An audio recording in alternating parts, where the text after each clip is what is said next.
ஆனா சில அரசியல் நிபுணர்கள் என்ன சொல்றாங்க அப்படின்னா, இது வந்து ஒரு பின்பமா தான் காமிக்கப்படுது. விஜய் அரசியல் உள்ள வரும்போது இளைஞர்கள்லாம் வந்து திரைத்தலைவனை பார்க்கறதுக்கு தான் வராங்களே தவிர, அவங்க வந்து அரசியலுக்காக உள்ள வராங்க அப்படின்ற மாரி இல்ல அப்படின்ற மாதிரியான கருத்தும் நிலவுது இல்ல மற்ற அரசியல் கட்சிகள். ஆமா, அந்த டாக்லயும் ஓரளவு உண்மை இருக்கு. ஏன் அப்படின்னாக்கா, அந்த இளைஞர்கள் போதுமான புரிதலோட வந்திருக்காங்களா அப்படின்னு பார்த்தோம்னா அங்கே தான் சந்தேகம் வருது எல்லா அரசியல் நிபுணர்களுக்கும். ஏன்னா அவங்க வந்து மேக்சிமம் தன்னோட கதாநாயக ரூபத்தில் தான் இன்னும் அவரை பார்த்துக்கிட்டு இருக்கிறாங்க. அந்த ஒரு பெரும்பான்மை அப்படி தான் இருக்குது. அப்படிங்கிறத வச்சு அரசியல் நிபுணர்களுக்கு அந்த சந்தேகம் வரதான் செய்யுது.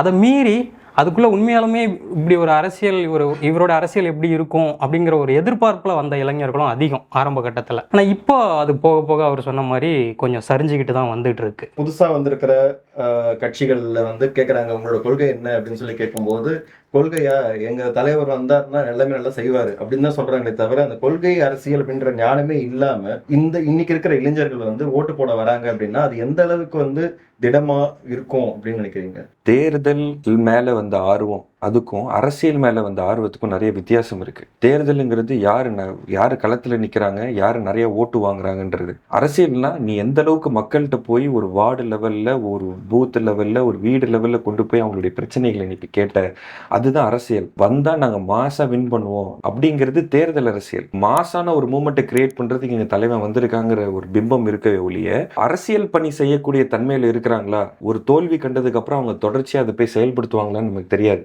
2024 கட்சி தொடங்கினாங்களா, பிப்ரவரியில உடனே மே மாசமே இருக்கு தேர்தல். நாங்க 2026 தான் வருவோம் அப்படின்னா மக்கள் பணி செய்யறதுக்கு டெல்லி அரசியல் முக்கியம் இல்லையா? இந்த இளைஞர்களோட மனநிலை இந்த விஷயத்துல நான் இன்னொரு விஷயம் ஆட் பண்ண விரும்புறேன். என்னன்னா, இப்போ இந்த எலெக்ஷனுக்கு முன்னாடி கூட வச்சுக்கோங்களேன், இப்போ விஜயோடைய அரசியலுக்கு முன்னாடின்னு கூட வச்சுக்கோங்க, என்ன நடந்ததுன்னா அரசியல்களை அரசியல்படுத்துறதுக்கான போதுமான விழிப்புணர்வோ இல்லை பயிற்சியோ எந்த கட்சியுமே அப்படி ஒன்று பெருசாக முன்னெடுக்கல.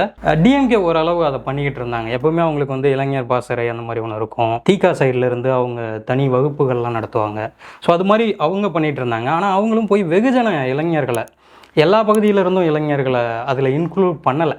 அவங்களை நோக்கி வர்றவங்களை மட்டும் அவங்க பயிற்சி கொடுத்து அப்படி கொண்டு வராங்க. இந்த மாதிரி இளைஞர்களை பெரும்பான்மையான அளவில் அரசியல்படுத்துறதுக்கோ இல்லை அவங்களுக்கு போதுமான அரசியல் பற்றின விழிப்புணர்வை ஏற்படுத்துறதுக்கோ எந்த முன்னெடுப்பும் எந்த கட்சியும் பெருசாக தமிழ்நாட்டில் பண்ணலை. இப்போ விஜய்னு ஒருத்தர் வந்ததும் ஏற்கனவே அவருக்கு அந்த ஃபேன் பேஸ் இருக்கிறதுனால அந்த இளைஞர்கள் மொத்தமாக இந்த பக்கம் வர ஆரம்பிச்சிட்டாங்க. அப்படி வர்றவங்க ஏற்கனவே அரசியல்படுத்தவும் படவும் இல்லை. திடீர்னு கதாநாயக பிம்பத்தில் ஒருத்தர் வந்து நிற்கிறாரு, அவரை நோக்கி எல்லாரும் வர ஆரம்பிக்கிறாங்க. இவங்களை வந்து நம்ம வெறும் ஒரு அரசியல் சக்தியாக மட்டும் பார்த்துட முடியுமா இளைஞர்களோடத அப்படின்னா அங்கே தான் கேள்வி எழுப்புது.